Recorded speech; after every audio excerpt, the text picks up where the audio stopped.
pecahnya kerajaan itu. 2 Tawarikh 10. Kemudian Rehabeam pergi ke Sikhem, sebab seluruh Israel telah datang ke Sikhem untuk menobatkan dia menjadi raja. Segera sesudah hal itu kedengaran kepada Yerobeam putra Nebat ia ada di Mesir, sebab ia melarikan diri ke sana dari hadapan Raja Salomo, maka kembalilah ia dari Mesir. Orang menyuruh memanggil dia, lalu datanglah Yerobeam dengan seluruh orang Israel dan berkata kepada Rehabeam, "Ayahmu telah memberatkan tanggungan kami, maka sekarang ringankanlah pekerjaan yang sukar yang dibebankan ayahmu dan tanggungan yang berat yang dipikulkannya kepada kami, supaya kami menjadi hamba-Mu." Tetapi ia menjawab mereka, "Datanglah kembali kepadaku lusa." Lalu pergilah rakyat itu. Sesudah itu Rehabeam meminta nasihat dari para tua-tua yang selama hidup Salomo mendampingi Salomo, ayahnya, katanya, "Apakah nasihatmu untuk menjawab rakyat itu?" Mereka berkata kepadanya, "Jika engkau mau berlaku ramah terhadap rakyat itu, mau menyenangkan mereka, dan mengatakan kata-kata yang baik kepada mereka, maka mereka menjadi hamba-hamba-Mu sepanjang waktu." Tetapi ia mengabaikan nasihat yang diberikan para tua-tua itu, lalu ia meminta nasihat kepada orang-orang muda yang sebaya dengan dia dan yang mendampinginya. Katanya kepada mereka, "Apakah nasihatmu, supaya kita dapat menjawab rakyat yang mengatakan kepadaku, ringankanlah tanggungan yang dipikulkan kepada kami oleh ayahmu?" Lalu orang-orang muda yang sebaya dengan dia itu berkata, "Beginilah harus kau katakan kepada rakyat yang telah berkata kepadamu, ayahmu telah memberatkan tanggungan kami, tetapi engkau ini, berilah keringanan kepada kami. Beginilah harus kau katakan kepada mereka, kelingkingku lebih besar daripada pinggang ayahku.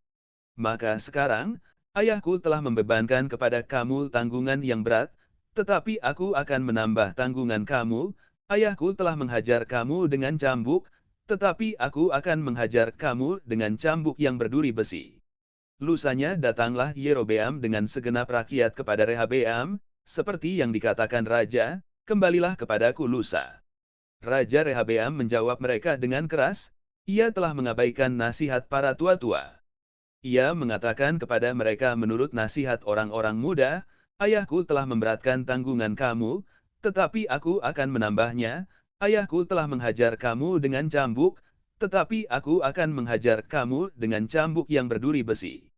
Jadi raja tidak mendengarkan permintaan rakyat, sebab hal itu merupakan perubahan yang disebabkan Tuhan, supaya YHWH menepati firman yang diucapkannya dengan perantaraan Ahia, orang Silo, kepada Yerobeam putra Nebat. Setelah seluruh Israel melihat bahwa raja tidak mendengarkan permintaan mereka, maka rakyat menjawab raja, "Bagian apakah kita dapat daripada Daud? Kita tidak memperoleh warisan dari putra Isai itu. Masing-masing ke kemahmu, hai orang Israel. Uruslah sekarang rumahmu sendiri, hai Daud." Maka pergilah seluruh orang Israel ke kemahnya. Sehingga Rehabeam menjadi raja hanya atas orang Israel yang diam di kota-kota Yehuda. Kemudian Raja Rehabeam mengutus Hadoram yang menjadi kepala Rodi, tetapi orang-orang Israel melontari dia dengan batu, sehingga mati. Bahkan Raja Rehabeam hampir-hampir tidak dapat menaiki keretanya untuk melarikan diri ke Yerusalem.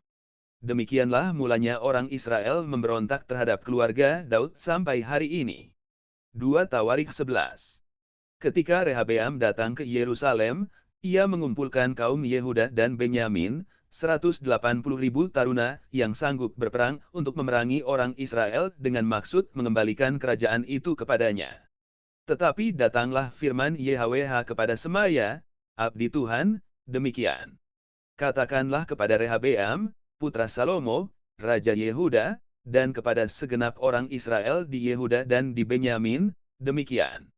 Beginilah firman YHWH, janganlah kamu maju dan janganlah kamu berperang melawan saudara-saudaramu.